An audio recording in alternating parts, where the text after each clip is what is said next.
Doctor صاحب سوال یہ پوچھا گیا ہے کہ اگر کسی عورت کا نکاح ہوتا ہے لیکن رخصتی نہیں ہوتی تو ایسی صورت میں میاں بیوی اگر ایک دوسرے سے ملتے ہیں اور ازدواجی تعلقات قائم کرتے ہیں تو کیا شرعاً ان پر کوئی گناہ ہے اور ان کا کیا حکم ہے؟ الحمدللہ والصلاة والسلام علی رسول اللہ، اما بعد۔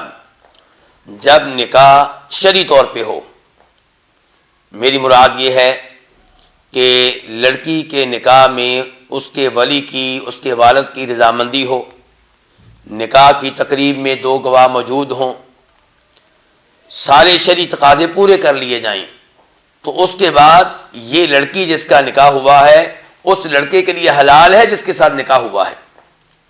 شرعی طور پہ اب کوئی رکاوٹ نہیں ہے۔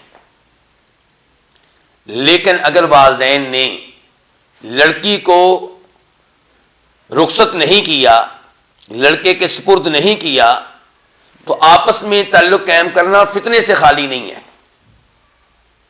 مثال کے طور پہ یہ دونوں تعلق قائم کرتے ہیں اور تعلق کے نتیجے میں حمل ٹھہر جاتا ہے، اور اس کے بعد کسی وجہ سے لڑکا اس لڑکی کو طلاق دے دیتا ہے۔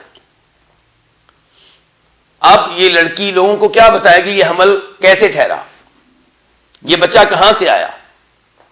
کیا یہ لڑکی اپنے والدین کے لیے، اپنے خاندان کے لیے بدنامی کا باعث نہیں بنے گی؟ یہ میں نے آپ کو ایک مثال دی ہے، اس قسم کی کئی مثالیں دی جا سکتی ہیں۔ اس لیے لڑکی اور لڑکا ان ایام میں آپس میں خاص تعلق قائم کرنے سے گریز کریں، باوجود اس کے کہ شریعت کی طرف سے اجازت ہے۔ اگر آپ تعلق قائم کرنا چاہتے ہیں تو لڑکا والدین سے، لڑکی کے والدین سے مطالبہ کرے کہ لڑکی کو میرے حوالے کریں، رخصت کریں، میں اسے لے جانا چاہتا ہوں۔ اور لڑکی بھی اس لڑکے سے مطالبہ کر سکتی ہے کہ اگر آپ میرے ساتھ رخصتی سے پہلے تعلق کی خواہش رکھتے ہیں تو آپ رخصتی کرنے میں جلدی کریں۔ لیکن رخصتی کے بغیر آپس میں تعلق قائم کر لینا اگرچہ شرعی طور پہ جائز ہے لیکن فتنے سے خالی نہیں ہے، اس لیے بچنا بہتر ہوگا۔ واللہ تعالی اعلم۔